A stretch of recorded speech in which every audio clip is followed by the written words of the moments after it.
Bienvenidos a este nuevo episodio de Nadie nos preguntó, este podcast de resistencia democrática ante esta terrible realidad del mundo donde la democracia cada vez se siente o está más amenazada por estos discursos de odio, por el populismo y por quienes no creen simplemente en la democracia. El día de hoy, como siempre, nos acompaña para analizar este panorama Francisco de Santiago de Compostela, Ana de Barcelona, el que se le olvidó Vale, dónde vive Ana igual. Karina.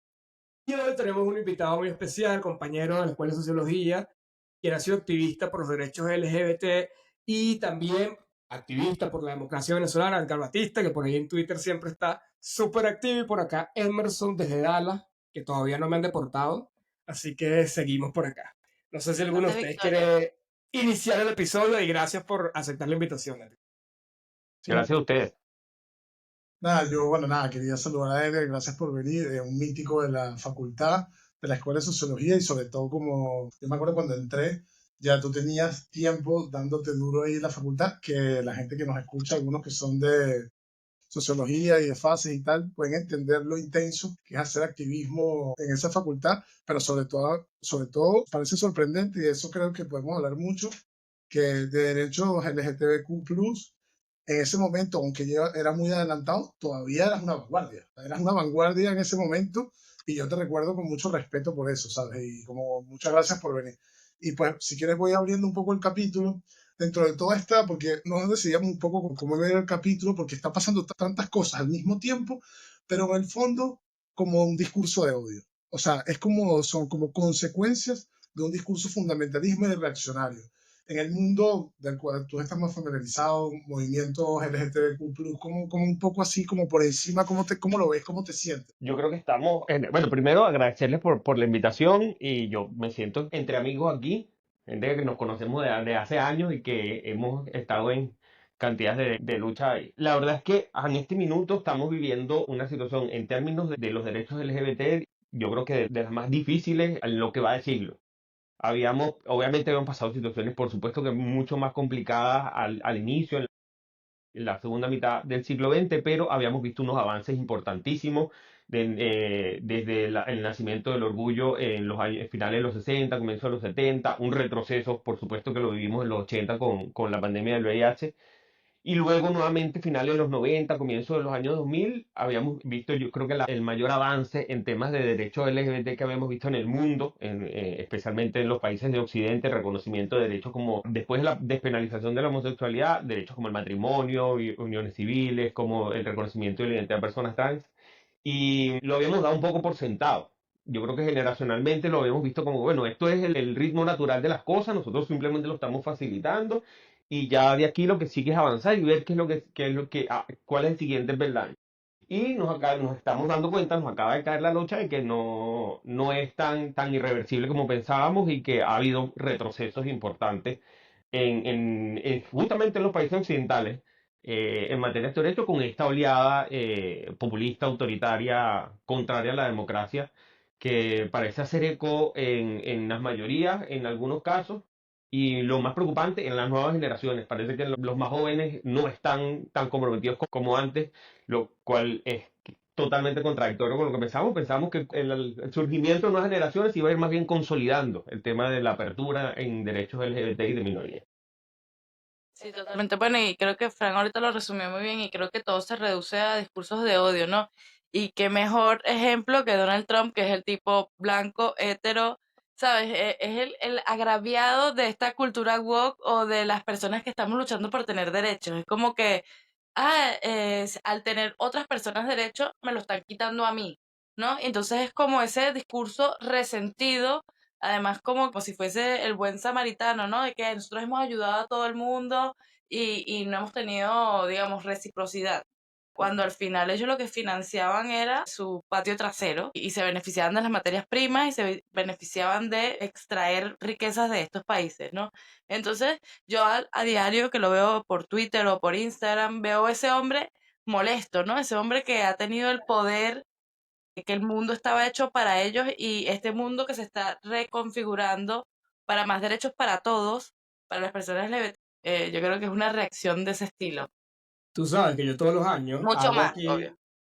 Tú sabes que todos los años yo hago aquí en Estados Unidos un evento de cicloturismo en Iowa, que vas desde una punta del estado hasta la otra una semana en bicicleta, ¿no?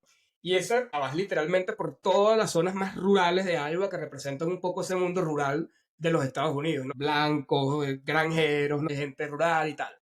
Y una cosa que a mí siempre me había como que llamado full la atención, con esa mente sociológica que uno va viendo todo cuando estás pedaleando, era un poco como la convivencia, ¿no? Que tú te imaginas como que lo difícil que pudiera ser para alguien abiertamente gay estar allí, y lo hay, o sea, ves un montón de grupos de ciclistas con la franela, digamos, apoyando el movimiento. O en mi caso, el primer año que lo hice, recuerdo que yo no sabía hablar nada de inglés y estaba por ahí en una esquina perdido, y una gente, o sea, unas señoras de por allí, ayudándome casi que con seña, con el traductor, o sea, con una movilidad inmensa. Entonces, lo que tú decías, nada como por sentado esas cosas. Y este año, o sea, hay un grupo de Facebook donde hay un montón, o sea, como 30.000 personas que están en ese grupo del Ragbray, ¿no? Se llama el evento.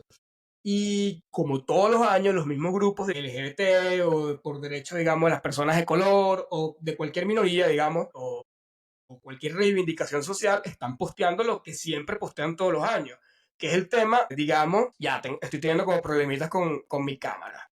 No sé si se escucha al menos. Sí, sí. Ok, bueno, voy a seguir y después esto que lo arregle, te imaginas. El sistema. Pero lo que les quería decir era que durante este año, o sea, por primera vez, cuando estos posts están en el muro de Facebook, tú ves los comentarios contrarios que dicen, no metan política acá, no metan, esto es una cuestión familiar. Este evento no es para estar promocionando ese tipo de cosas. Este es un evento para disfrutar. Y es como que disfrutar qué. Una parte Pero de te la vida, recuerda, pues escúchame, pero es que disfrutar qué entonces, una parte de la vida donde nosotros no existimos, donde los gays, los latinos, los negros, o las personas, digamos, que no tengan ese prototipo que ahora está de moda, que es esa ola anti-woke, que reivindica la normalidad, que reivindica todas esas cuestiones que, como bien lo decías tú al principio, pensábamos que estaban muy en el pasado y no estaban en el pasado. Solo hacía falta que llegaran los líderes que ahora tenemos en el poder en muchas partes del mundo y encabezados sin duda por Donald Trump, a darle la tarima a toda esta gente para saber que, bueno, que la sociedad obviamente está súper rota, que no es como lo pensábamos, que seguimos amenazados y que la lucha que tenemos por delante es aún incluso más fuerte que la que veníamos teniendo durante lo que tú decías, durante todos estos años anteriores donde se lograron muchas reivindicaciones en nuestros países. no te recuerdo lo que te iba a interrumpir, que decían, no te recuerda algo cuando te dicen, no metas la política aquí. Es como que eso era exactamente lo que decían en Venezuela. En Venezuela que no, la política no la metas aquí. Obviamente la política te estaba conquistando y estos movimientos fundamentalistas estaban conquistando todos los espacios y despolitizándolos para politizarlos ellos o sencillamente volverlos sumisos, ¿no? Es como que, por eso yo siempre digo que quiero crear como el manual de Descubre a tu tirano, ¿no? O descubre a tu tendencia antidemocrática y se manifiestan más o menos todos igual. Por ejemplo, yo con temas económicos de todo lo que está pasando en el mundo y tal, yo puedo debatir en temas económicos, temas políticos y tal, pero lo que no puedo debatir es esa actitud antidemocrática. Y es algo que constantemente, y con respecto a lo que decía Emerson, yo también creo, cuando yo salí de la facultad, no sé, Edgar, tú cómo lo ves, yo siento que a la vez, como estamos tan politizados en la facultad, yo después me fui a vivir a Madrid y por un momento siempre pensé que como que el mundo iba avanzando como yo, ¿no? O sea, como mentalmente, yo pensé que, ¿sabes? Como que ya ni siquiera, o sea, hablar de que si los hombres o los hombres tienen derecho a casarse entre sí mismos me parecía una cosa del medioevo. O sea, solamente pensar en debatirlo. Yo decía, no, pero es que eso ya se superó. Es que pensar que las mujeres, eso ya se superó. No, es que cuando llegué a Europa, pensando que en sitios como vanguardistas en ciertas ciudades, pero después me mudé a la provincia de Europa, es que no, es que yo estaba en una burbuja y que todavía esos temas tienen una cola más bien, que son ciertos grupos vanguardistas que los siguen peleando y que han logrado, ¿cómo se dice?, mayorías circunstanciales para aprobar ciertas leyes. Pero hay un montón de gente y muy dócil a estos discursos. Y además, ustedes dijeron una cosa fundamental, Emerson lo mencionó, y ahora tú, que es el ámbito rural. El tema de los derechos LGBT siempre fue una discusión urbana eminentemente. Y nosotros estábamos súper claros que la mayor aceptación que teníamos para avanzar era en espacios urbanos, en todos lados. especialmente en Latinoamérica, donde hubo en la década de los 2010 la mayor cantidad de avances en esa materia. Era porque en los centros urbanos había más apertura a esas cosas que en el espacio rural. Pero el espacio rural, como dijeron ustedes también, hubo una reacción. Y bueno, de alguna forma nosotros lo vimos un poco antes de lo que lo están viendo ahora el resto del mundo, porque esa división entre ciudad y lo rural se veía muy claramente en los resultados electorales cuando Chávez en Venezuela. El apoyo a Chávez en el área rural era abrumador y en los centros rurales podíamos nosotros resistir un poco más y teníamos más representación. Y esa reacción del área de las zonas rurales al tema LGBT, pero también a temas como el feminismo, han servido para que estos líderes utilicen, yo creo que no es que ellos vengan ya homofóbicos y entonces sean como el catalizador, sino que ellos aprovechan ese ambiente, abrazan ese discurso, porque Donald Trump, yo estoy convencido que no tiene ni una idea fija. O sea, él hace 10 años pudo haber estado a favor y ahora está en contra. Entonces lo que hace es abrazar el discurso que siente que va a movilizar los sentimientos de las mayorías, como por ejemplo el tema de los derechos trans, específicamente los derechos trans, porque ahí hay que hacer como una distinción que a diferencia de lo que pasaba en el siglo pasado, como que lo que utilizan para asustar, para meter miedo, el enemigo, el monstruo, no son ya los hombres gays como era antes, sino ahora son las personas trans. Entonces las personas trans son las que vienen a imponer cosas a nuestros niños y no sé cuánto, y robarle espacio a las mujeres. Son como el enemigo común ahora las personas trans. Un poco como que se dieron cuenta que ya la mayoría de la gente aceptó el tema de los gays, pero todavía los trans no lo aceptan tanto, se afincaron con el tema trans. Y de hecho la mejor prueba es que la primera orden ejecutiva que firma Trump con toda la fanfarria es la que prohíbe a las personas trans competir en deportes a nivel nacional y lo hace rodeado de niñas, como mostrando, con una puesta en escena que muestra como que está comprometido con las mujeres y no sé cuánto, y luego le prohíbe a las personas trans participar en el ejército. Sin embargo, como no todo puede ser tan malo, afortunadamente hay algunas muestras de resistencia a ese poder que parece total y absoluto, y hay algunas cortes que, por ejemplo, en el caso de la participación en el ejército, han frenado los bloqueos que ha impuesto Donald Trump, así como pasó con el TPS hace una semana para los venezolanos, que hubo también una corte. Al fin y al cabo, hemos estado viendo que ese avance del populismo autoritario, especialmente en el caso de Donald Trump, que en este segundo mandato ha sido como muchísimo más claro y grave porque tiene también el poder legislativo y su partido decidió no oponérsele en nada en el Parlamento, entonces está como dando rienda suelta a todo lo que se le ocurre. Algunas cortes han decidido como ir frenando algunas cosas y es el único contrapeso democrático que hemos estado viendo hasta el momento. Yo creo que, y tengo la esperanza de que podamos reaccionar antes de que finalice el mandato. La gente puede reaccionar antes de que finalice el Y lo mandato. que tú decías con el tema del movimiento trans es tal que en la campaña electoral, el psicoterror que la campaña de Trump soltó digamos, a los padres y tal, con campañas llenas de mentiras, por supuesto, donde decían que los niños, los maestros en las escuelas los convencían para luego ser operados y todo aquello, o sea, fue una barbaridad. O sea, el discurso de odio contra la comunidad trans es horrible, tanto así que actualmente hay una senadora trans en el Congreso de los Estados Unidos del Partido Demócrata y ha sido sujeta a una cantidad de humillaciones eh, en diversos espacios de debate terrible por parte de estos tipos, precisamente con el tema del discurso de odio, llamándola por un nombre con el cual ella no se siente representada, obligándole a usar un baño con el cual ella no se siente, con un género con el cual ella no se siente representada, y un largo etcétera, que es parte un poco lo que nos demuestra eso que veníamos hablando, ¿no? Que todas estas luchas que ya, yo creo que también fue un error no darlas por sentada también, porque también como que hubo cierto descuido y hubo como que tal vez un pequeño vacío que estos tipos aprovecharon para llenarlo con, digamos, con tanta falsedad.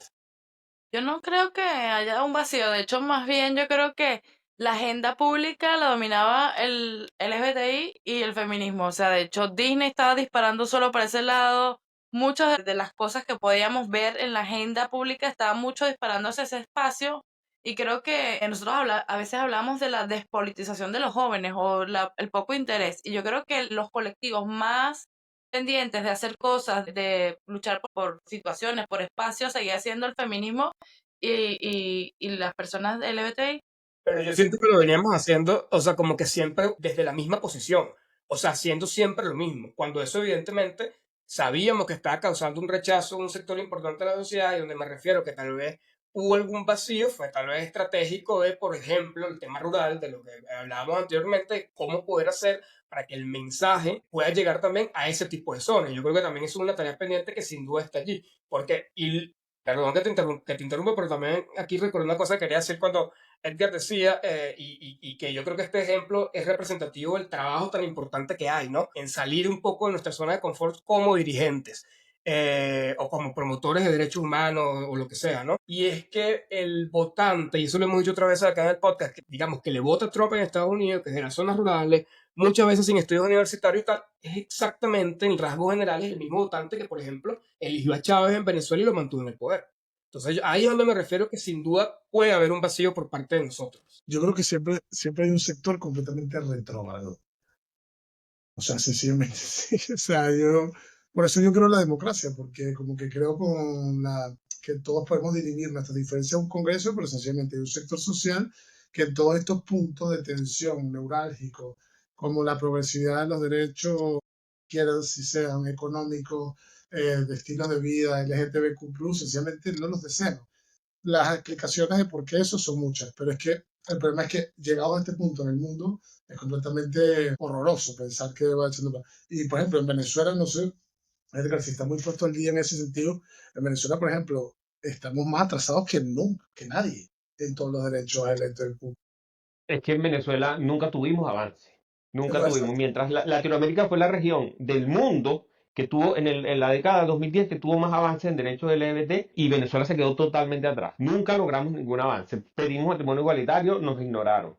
Una de los hitos que fue que logramos cuando logramos ganar la asamblea, dijimos, bueno, aquí fue, logramos ganar la asamblea, aquí vamos a poder pasar algunas cosas. De repente, bueno, iba a haber discusión interna en la oposición que es diversa, que tiene distintas posturas, que hay gente conservadora, todo lo que tú quieras, pero De podíamos repente pasar salió algunas un cosas. Tomás Juanita, ¿cómo se llama? Un Mateus, un no sé qué, un no sé qué. Claro, cómo no. Y sin embargo, esa gente en la asamblea logramos, por ejemplo, el Día contra la Homofobia, que es que presionamos para que hubiese una declaración de Día contra la Homofobia Nacional, y ellos, claro, se pusieron sus cortapisas, que sumáramos cosas, que restáramos cosas, pero logramos un acuerdo y que se aprobara. Una cosa que, por supuesto, que TCJ dejó sin efecto y que nunca llegó a nada, pero lo que nos demostró era que podíamos, con esa composición política diversa y yo creo que en ese minuto lo más representativa posible de Venezuela que había, lograr algunas cosas, algunos avances que de repente hubiesen hecho la vida de las personas LGBT más fácil. Ni siquiera eso no iba a implicar que le iban a quitar derechos a nadie, simplemente le iba a ser más fácil a las personas LGBT. Es más,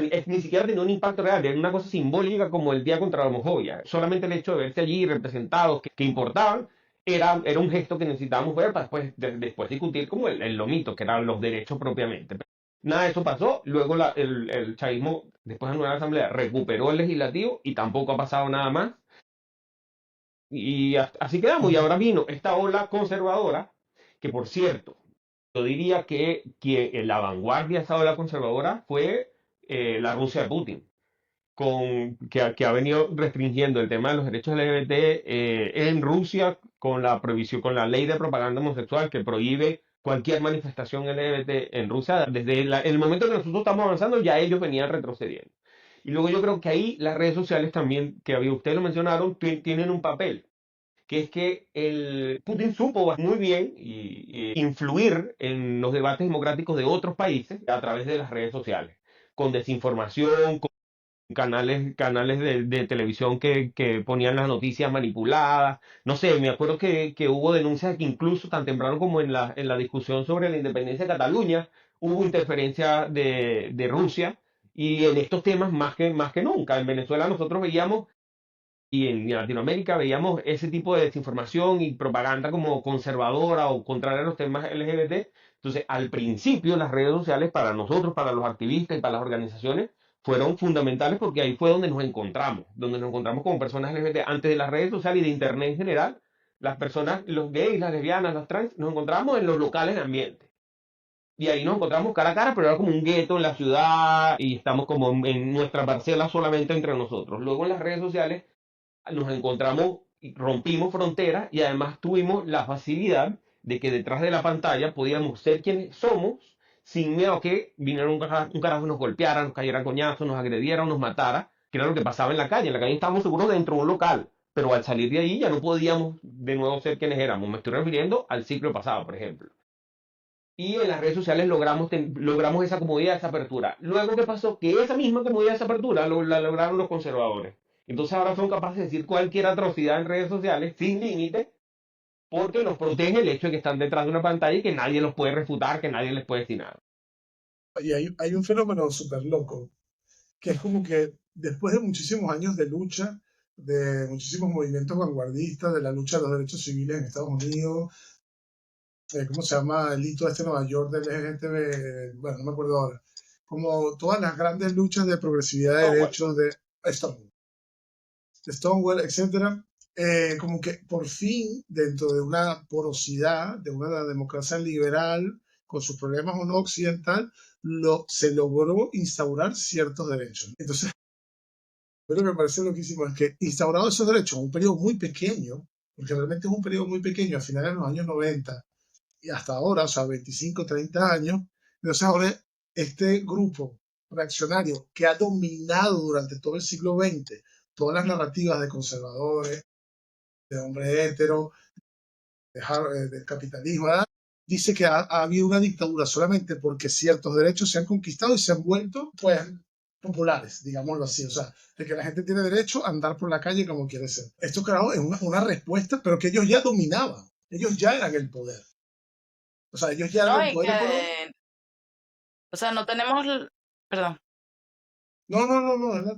que no tenemos la culpa de que su agenda política no la hayan seguido creciendo, o sea, que ahora lo único que tienen para ofrecer es volver al pasado, ¿sabes? Al espacio, o sea, y a las cosas que ni siquiera cumplen, o sea, me da demasiada risa ver a Trump diciendo de la familia y tal, y ves una familia completamente rota, y volver a espacios que ya todos nos quitamos la careta y que eran espacios de mentira, o sea, y que vender como que nosotros estamos ideologizando a los niños con la ideología de género, el peo trans, cuando ustedes nos vendieron el cuento de la familia nuclear y, por ejemplo, en Venezuela todos éramos criados por nuestras madres, que dónde está mi papá, ¿sabes? Entonces, como nos venden el cuento y nos lo quieren seguir vendiendo, cuando era un espacio seguro que al final nos dio a nosotros y una incertidumbre y un sentir que éramos de repente extraños y diferentes espacios que ellos nos vendieron y que no eran los nuestros. Entonces, yo creo que No, no, y que sí, totalmente, y que es muy preocupante, porque lo que ya un poco menos sociólogo, ya como muy personal, a mí lo que me da mucho miedo de esto es que este discurso tan retrógrado, sobre todo liderado por un tío como Putin, que da más miedo que nadie, porque son todos unos dictadores de traje, súper retorcidos, retrógrados, como lo he dicho varias veces. Me da miedo que o sea, yo a veces lo hablo con gente y digo, yo espero que las instituciones norteamericanas, estadounidenses, logren contener esta oleada de Trump. Obviamente Rusia no puede, pero o China pero me da miedo que logren romperlo, ¿sabes? También como todo ese tema del conservadurismo también trasciende el conservadurismo social, la resistencia a la diversidad, digamos, trasciende cualquier frontera. Por ejemplo, tengo este ejemplo, ¿no? Con lo que tú decías del tema de Putin, que fue como el promotor, digamos, de toda esta ola superconservadora y que además gastaron plata para interferir en elecciones de otros países y gastaron plata para generar propaganda en redes sociales y tú veías luego como, por ejemplo, actualmente, gente que viene casi que de la doña del cafetal, que tiene tatuada la cacerola en el brazo, reposteando cosas de Putin porque esa es la familia tradicional, porque es lo tradicional y dándole retweet a Donald Trump. Entonces tú dices como que, pero ¿cuál es la coherencia de esto? Si justamente vienes de un régimen que, como el venezolano, aliado, digamos, por gobiernos como el de Putin, que digamos que ha sido clave en todo el proceso de opresión del pueblo venezolano. Entonces, ¿qué tipo de coherencia tiene eso? Entonces te das cuenta que ese odio a la diversidad, ese odio a salirse de esa normalidad, trasciende mucho más, más allá incluso de esa lucha por recuperar la democracia venezolana que hemos librado por un montón de años. Y ahí tú ves también esa inconsistencia de ese montón de venezolanos que están aquí en Estados Unidos apoyando a un tipo que en campaña lo dijo claramente: te voy a deportar, te voy a perseguir, te voy a apresar, y decidieron hacerse la vista gorda, porque no, eso es mentira, eso es mentira. Solamente a los malos, no a mí, solamente a los malos, no a mí. No se dan cuenta que ese discurso no discrimina entre malos y buenos. Para ellos, todo lo que, digamos, nos salgamos un poco de ese prototipo de persona aceptable, todos estamos en peligro. Y ahora pareciera que, porque sus intereses están bien amenazados con temas de deportaciones, de seguridad social, de permiso de trabajo, que están abriendo los ojos. Yo era viejo. El instinto de supervivencia por el piso. Escúchame, una cosa que Nosotros digo, tenemos un amigo, no vamos a decir nombres, nosotros tenemos un amigo gay, no sé qué, que viene de abajo y le ha tocado no sé qué, el bicho sí que sí, pro Putin no, pro Trump, Pro pro Trump. Vox. pro box. Pero escúchame, Edgar dijo una cosa hace rato, dijo, solamente era cuando intentaste montarlo del día de la homofobia, que quítale, qué tal, que la señora del cafetal. Yo solamente digo que tengan cosas en común, es que ya te los defines, tío, es que ese es el problema. Pero tú sabes que yo veo que no es como homogéneo No, ese grupo conservador, que cuando uno le da una mirada como demográfica, hay varias diferencias. Siempre ha habido como un núcleo conservador que cada vez que uno hacía algo, o bien evangélicos, o bien que son viejos, así machistas de otra generación, y siempre han reaccionado a temas, los avances LGBT en cualquier caso. En Venezuela nos pasaba, nosotros convocamos una manifestación, venían los evangélicos y convocaban una contramanifestación, más de una vez nos encontrábamos frente a frente, o gente que estaba como en grupos ultras católicos, opusos, vainas. Digamos que siempre han estado ahí, que es algo con lo que uno tiene que vivir, no pasa nada. Pero a esto se le ha sumado dos factores nuevos. Uno, que es como un grupo que anteriormente estaba bastante a favor, que nosotros nos habíamos encontrado antes en algunos espacios y que habían manifestado a favor y de repente se convirtieron. Bajo esta narrativa, no sé, Elon Musk es como uno de los más representativos que dice, ay, ustedes se radicalizaron. No fue que nosotros nos pusimos a saber, es que ustedes se radicalizaron porque se fueron de palos y empezaron a pedir más cosas de lo que eran y cosas totalmente absurdas y contrarias al sentido común. Cosa que nosotros hemos tenido en Venezuela y en la mayoría de los países occidentales, una agenda bastante clara que es los mismos derechos para todo el mundo. O Y sea, a hay veces, gente que no tiene derechos y reconociendo que hay gente que no tiene derechos, en ese sentido había que avanzar. Cosa que es una narrativa falsa, quiero decir. Y el tercer grupo son unos chamos más jóvenes de ese es preocupante. centennials que dice algunas teorías que uno de los factores que influyó en que estos chamos tengan ahora una visión tan distinta a la generación anterior que rompe casi por completo y que son muy conservadores en muchos temas, especialmente los varones, fue que tuvieron un salto de socialización durante una época crítica que es la época del liceo en la pandemia. Tuvieron 1, 2, 3, hasta 3 años sin ir diariamente al liceo a convivir con sus compañeros, sino que tuvieron clases por videollamada y encerrados todo el día teniendo 14, 15, 16 años. Y luego Eso es los salieron 15. adultos al mundo, claro, y muchos absorbieron la cultura INSE y salieron al mundo ya como adultos, saltándose esa parte, que es fundamental como para que conozcan cómo interactúen con mujeres, sepan cómo tratar con ellas, no sé qué. Entonces, hay muchas cosas que se saltaron a usar y eso hace que tengan visión, sean más susceptibles primero a estas narrativas de internet, ultrosas, incel, todo lo que tú quieras. No sé, en Venezuela tenemos estos bichos así como los perjimenistas, vaina. En Sí. todos lados hay.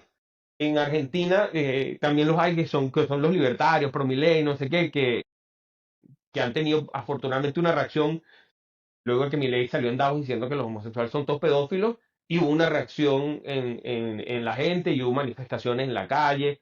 Lo mismo, no sé, en Hungría, donde prohibieron la manifestación del orgullo derechamente el mes pasado, y hubo respuestas y manifestaciones, y eso yo creo que es positivo que se vea algo que nosotros insistíamos muchísimo y que era muy difícil en Venezuela, porque en Venezuela, en el momento que nosotros planteamos, era irreconciliable. Nosotros teníamos aliados en el lado del chavismo y teníamos adversarios en términos en el lado de la oposición, y romper con eso era muy difícil. Y especialmente nos decían, bueno, ¿qué hemos logrado? Reclamaban el tema de los logros. Y para nosotros era fundamental que quedara claro que es imprescindible, un paso imprescindible, que haya democracia, Estado de Derecho, separación de poderes, para que los derechos LGBT se puedan alcanzar. De otra manera, no es posible. No es que un dictador nos va a lanzar derechos desde arriba y lo vamos a conseguir. No hay manera. La democracia es un requisito imprescindible para conseguir derechos LGBT. Entonces, que el que tengamos ahora eso tan claro, especialmente en los otros países, hace que podamos articular el movimiento LGBT, que fue un movimiento bastante poderoso, que ahora está enfrentando dificultades, pero siempre fue un movimiento con mucha capacidad de movilización y de incidencia, con todo el movimiento más grande, más macro, de defensa de la democracia, que está en riesgo en tantos países ahora. Que yo, o sea, sí, no, totalmente. Y que o sea, me hace pensar una cosa que yo he querido, o sea, una de las razones por las que hice este podcast y para ir cerrando un poco, que es como que yo también siento que, como el internet, bueno, lo de la cultura incel, hace poco salió la serie esta Adolescencia, perdón, que está muy famosa por todo este tema. y que es también como que otra vez dar por sentado y esta falta de formación desde el Estado, no de formación de cole, sino de formación democrática. Hay como un abandono, entonces suponemos, yo siento que pasa como los adecos en Venezuela con unas generaciones, suponen que ellos entienden que eso es un valor fundamental, pero que no se enseña que eso es un valor fundamental. No tienen noción de las instituciones básicas del Estado, no tienen noción de los derechos, o sea, independientemente si tú me caigas bien o mal, o tú eres mi adversario político, yo tengo que entender que tú tienes que participar en la construcción de un Estado, o que pactar dentro de una democracia es algo que está bien. O sea, hay como cosas así como muy básicas que siento que como que el Internet lo ha vuelto todo como un grupo de fanáticos, ¿no? O sea, no solo Internet, hay gente que le interesa también. Entonces, como bastante preocupante, la verdad. Y a mí, sobre todo para más adelante, para hablar en otro momento, lo de esa cultura joven, fanatizada, aquí en España se ve muchísimo en el Instagram de Vox, por ejemplo, que como que se ve que ya ni siquiera está dirigido ni a mí, no está dirigido ni a gente, está dirigido a chavales jovencitos, como los memes son como súper infantiles y son fascistas, directamente los memes, pues. Y como que un montón de gente, sí, sí, viva, o sea, pero como una locura. Sí, sí. No, y hace poco hubo un caso, estos días, hubo un caso de un chamo súper joven, adolescente, que a propósito de, no sé, hubo un partido del Madrid, el Rice metió un gol y no sé cuánto, y todos están odiándolo, y empezaron a tirarle odios a la mujer, porque es una chama gorda, Sí, yo lo y, vi. y doxearon a uno que decía las cosas más horribles contra las mujeres, que las violan, que no sé qué, y es un adolescente, carajo que no debe tener ni 18 años. Sí, sí, sí, terrible. Y porque el tío metió un gol y sencillamente la novia es gorda. O sea, no es el estereotipo narrativo Esa dominante era de de la la mujer de mujer. un futbolista profesional. Exacto. Exacto. Sí, bueno, yo creo que, bueno, yo no sé si es parte de lo que pasó con el COVID, pero sí es notorio totalmente y sobre todo los hombres jóvenes. Yo creo que es ese sentir de que la masculinidad entendida muy patriarcalmente no está encontrando un espacio en el instituto y se sienten, pues, yo creo que relegados y están buscando de nuevo ese poderío anterior, pero yo creo que por más que pensemos que estamos en retroceso y en otras cosas, yo creo que hay espacios ya ganados y que las mentes abiertas no se vuelven a cerrar y que, claro, que hay que ir a otros espacios, a espacios que posiblemente siempre sean espacios ganados al conservadurismo, etcétera, pero creo que hay que ir a ese espacio y seguir buscando a través de la lucha política desde cualquier entorno, pues seguir haciéndolo y que la masculinidad entendida patriarcalmente puede existir, pero entienda que es una forma más de expresión de vivirse y sentirse, pero no es la única ni va a seguir siendo la más hegemónica y la que nos va a volver a conquistar, porque no, papá, ya pasó su tiempo. Sí, yo creo que lo positivo, si es que se le puede decir positivo de todo esto que está pasando, es que están, y lo podemos notar en diversas partes del mundo, se está generando una movilización social para resistir, digamos, todos estos espacios, que además yo creo que es lo correcto, ¿no? Resistir y tratar, como decía Ana, de llegar a otros segmentos sociales, a otros espacios donde podamos también comunicar lo que son estos valores que al final es el valor del respeto, es respetar al otro como es y respetar la decisión individual de cada persona de ser como sea, ¿no? Y esto aplica para, digamos, para el tema del movimiento gay, del movimiento LGBT, del movimiento de las mujeres, el movimiento de los afroamericanos en los Estados Unidos, el movimiento de lo que sea. Yo creo que eso es fundamental y no más bien, porque por ejemplo aquí en Estados Unidos, y ya con esto cierro, yo estoy viendo que mucha gente le dice al Partido Demócrata, que bueno, que es el partido que ha llevado todas estas banderas de reivindicación de todas estas minorías durante los últimos años. Hay muchos analistas políticos que dicen, mira, no, pero es que tu estrategia tiene que ser echarte un poquito para atrás, moderarte, dejar de hablar de estos temas para que puedas entonces ganarte y de nuevo y recuperar ese electorado que le está votando a Trump. Y yo creo entonces que estas movilizaciones sociales son fundamentales para impedir que este tipo de decisiones puedan ser tomadas incluso por partidos que han sido aliados durante los últimos años con nosotros, digamos, de nosotros como parte de toda esta minoría y que la decisión sea todo lo contrario. No, no, que para el 2000 tal no voy a postular a Kamala, no, postúlala. Y si es que es el candidato abiertamente homosexual que probablemente también compite en las primarias demócratas, pues que sea él. Pero que lo ideal sería entonces tratar de que nuestra lucha genere las condiciones necesarias para que no tengamos entonces que echarnos para atrás y escondernos un poquito para tener una vida medianamente normal y que no nos caigan a palazos en la calle. Yo creo que eso, la movilización social es un tema que tenemos que rescatar y reforzar. Y bueno, yo con esto termino, no sé por qué ustedes quieren decir algo más, pero bueno, gracias por acompañarnos hasta acá. Y si llegaste hasta acá, recuerda suscribirte, darle a like, que es la mejor manera que tienes para apoyarnos. Nos vemos en otro episodio. Y de nuevo, Edgar, gracias. Esperamos tenerte más seguido por aquí en este espacio. Cuente con eso. Saludos, amiguitos.